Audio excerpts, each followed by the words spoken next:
சற்று முன் வெளியேறினார் ஆளுநர் ரவி. புதிய ஆளுநர் வருகை.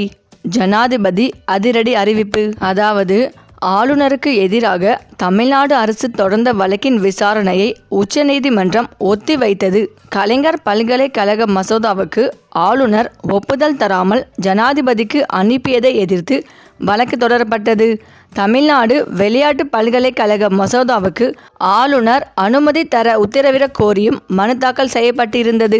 மசோதாக்களுக்கு ஒப்புதல் வழங்க கால நிர்ணயம் செய்ய உத்தரவுக்கு எதிராக ஜனாதிபதி கேள்வி எழுப்பியிருந்தார். ஜனாதிபதி 13 கேள்விகள் விளக்கம் கேட்டுள்ள விவகாரத்தில் முடிவு தெரிந்த பிறகு தமிழ்நாடு அரசின் மனு விசாரிக்கப்படும். 13 கேள்விகள் தொடர்பான விவகாரத்தில் நவம்பர் 21க்குள் தீர்ப்பு வழங்க வாய்ப்புள்ளதாக தலைமை நீதிபதி தெரிவித்துள்ளார். இந்த நிலையில் கும்பகோணத்தில் கலைஞர் பெயரில் பல்கலைக்கழகம் அமைக்க சட்டமன்றத்தில் நிறைவேற்றப்பட்ட தீர்மானத்தை ஆளுநர் RN ரவி தனது ஒப்புதலை வழங்காமல் ஜனாதிபதி திரௌபதி முர்முக்கு அனுப்பியுள்ளார். இதை எதிர்த்து உச்சநீதிமன்றத்தில் தமிழக அரசு தொடர்ந்த வழக்கு நாளை விசாரணைக்கு வர உள்ளது. தமிழ்நாடு பல்கலைக்கழக வேந்தர் உள்பட பல்வேறு மசோதாக்களுக்கு ஆளுநர் ஒப்புதல் அளிக்க மறுத்துவிட்டார். ஆனால் உச்சநீதிமன்றம் அந்த மசோதாக்களுக்கு அனுமதி அளித்தது.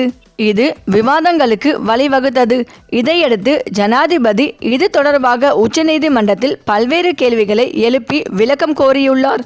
உச்சநீதிமன்றத்தின் அரசியலமைப்பு பெஞ்சால் இந்த வழக்கின் விசாரணை முடிவடைந்து தீர்ப்புக்காக காத்திருக்கிறது. இதற்கிடையில் பாமக MLA GK கடந்த ஏப்ரல் மாதம் நடைபெற்ற தமிழக சட்டமன்ற கூட்டத்தொடரில் சிறப்பு கவன ஈர்ப்பு தீர்மானத்தின் மீது மணி பேசினார். அப்போது தமிழ்நாட்டின் சாமானிய மக்களின் துயரத்தை துடைத்தவர் கலைஞனார். அவரது பெயரில் தமிழகத்தில் ஒரு பல்கலைக்கழகம் நிறுவப்பட வேண்டும் என்று அவர் கோரினார். அதிமுக பாஜக தவிர காங்கிரஸ் விகாஸ் CPM CBI உள்ளிட்ட பிற கட்சிகள் இதை ஆதரித்தனர். இதைத் தொடர்ந்து மறைந்த முன்னாள் முதல்வர் கருணாநிதியின் பெயரிடப்பட்ட கலைஞர் பல்கலைக்கழகம் கும்பகோணத்தில் அதே நாளில் நிறுவப்படும் என்று முதல்வர் MK ஸ்டாலின் அறிவித்தார். அதைத் தொடர்ந்து ஒரு தீர்மானம் நிறைவேற்றப்பட்டது.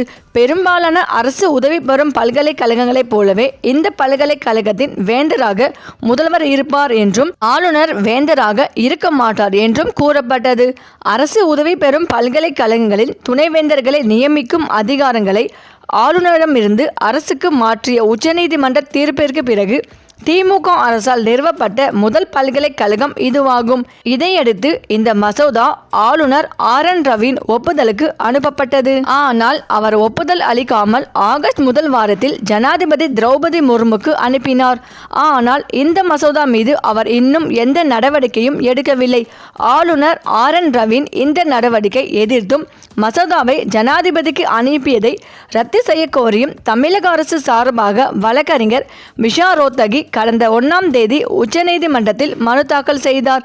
இந்த மனு நாளை உச்சநீதிமன்றத்தில் விசாரணைக்கு வர உள்ளது. மேலும் தமிழ்நாடு சட்டசபையில் நிறைவேற்றப்பட்ட உடற்கல்வியல் விளையாட்டு பல்கலைக்கழக மசோதாவை குடியரசுத் தலைவருக்கு அனுப்பி வைத்த ஆளுநருக்கு எதிராக தமிழக அரசு உச்சநீதிமன்றத்தில் மனு தாக்கல் செய்துள்ளது. இந்த மனு மீதான விசாரணை உச்சநீதிமன்றத்தில் இன்று நடக்க உள்ளது. தமிழ்நாடு உடற்கல்வியல் விளையாட்டு பல்கலைக்கழகத்தின் துணைவேந்தரை நியமிப்பது மற்றும் நீக்குவதற்கான அதிகாரத்தை அரசுக்கு வழங்கும் சட்ட திருத்த மசோதா கடந்த ஏப்ரல் 29ஆம் தேதி சட்டசபையில் நிறைவேற்றப்பட்டது. இந்த மசோதாவை ஆளுநரின் ஒப்புதலுக்கு தமிழக அரசு மே 5ஆம் தேதி அனுப்பி வைத்தது.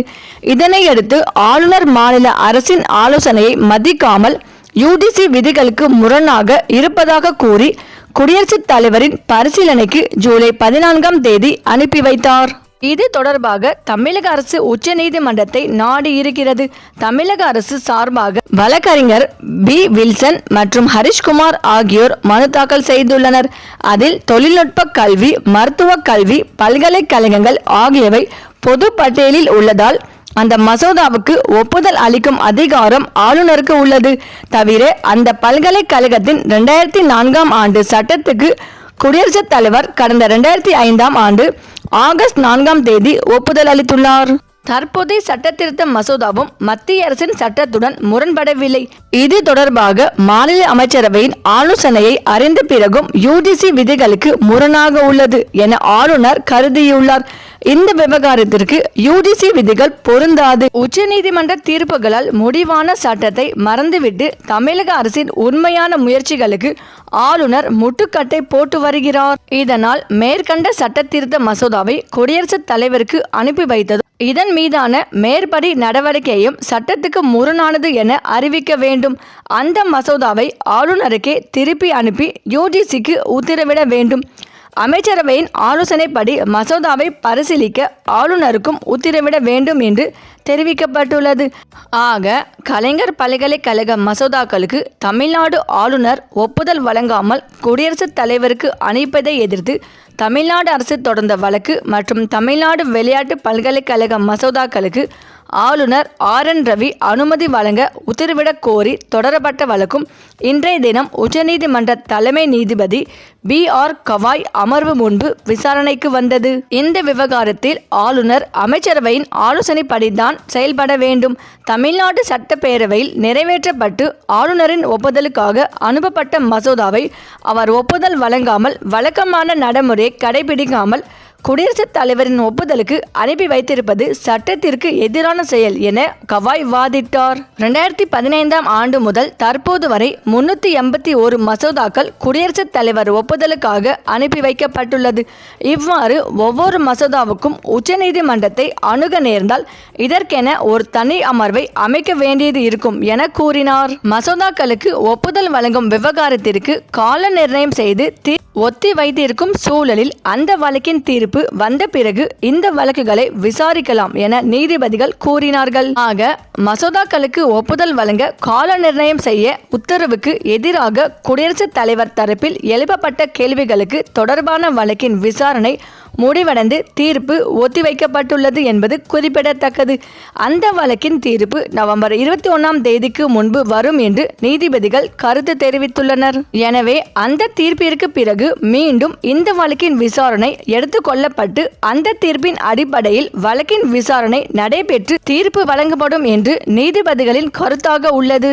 இவ்வாறு உச்சநீதிமன்ற மசோதாக்களுக்கு ஒப்புதல் அளிப்பது தொடர்பான கால நிர்ணயம் குறித்து ஒத்திவைக்கப்பட்டிருக்கும் மற்றொரு வழக்கின் தீர்ப்பிற்கு பிறகு இந்த 2 வழக்குகளையும் விசாரித்து தீர்ப்பு வழங்கப்படும் என்று தெரிவித்துள்ளது. அந்த தீர்ப்பு நவம்பர் 21க்கு முன்பு வரும் என்று எதிர்பார்க்கப்படுகிறது. இந்த நிலையில்தான் ஆளுநருக்கு எதிராக தொடர்ந்து தமிழக அரசு வழக்கு தொடர்ந்து வருகிறது.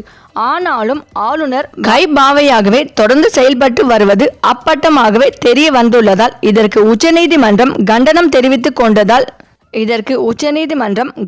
தெரிவித்துக் கொண்டது மட்டுமில்லாமல் உடனடியாக ஆளுநர் RN ரவி அவர்களை மாற்ற வேண்டும் என்றும் புதிய ஆளுநர் அடுத்ததாக நியமிக்க வேண்டும், இல்லை என்றால் தமிழகத்திற்கு ஆளுநரை தேவையில்லை என்ற நிலைப்பாட்டை எடுக்க வேண்டும் என்ற முடிவில் தமிழக அரசு இருந்து வருகிறது. இதற்கு ஜனாதிபதி அதிரடியாக உத்தரவு பிறப்பிக்க வேண்டும் என்ற முடிவில் முதலமைச்சர் ஸ்டாலின் அவர்கள் விரைவில் டெல்லி கிளம்ப உள்ளதாக சொல்லப்பட்டு வருகிறது. சரி, இந்த வீடியோ பற்றிய உங்கள் கருத்துக்களை கமெண்ட்ல சொல்லுங்க. மேலும் இந்த வீடியோ உங்களுக்கு பிடித்திருந்தால் லைக் பண்ணுங்க, ஷேர் பண்ணுங்க, மறக்காம நம்ம சேனலை சப்ஸ்கிரைப் பண்ணிக்கோங்க. தேங்க்ஸ் ஃபார் வாட்சிங்.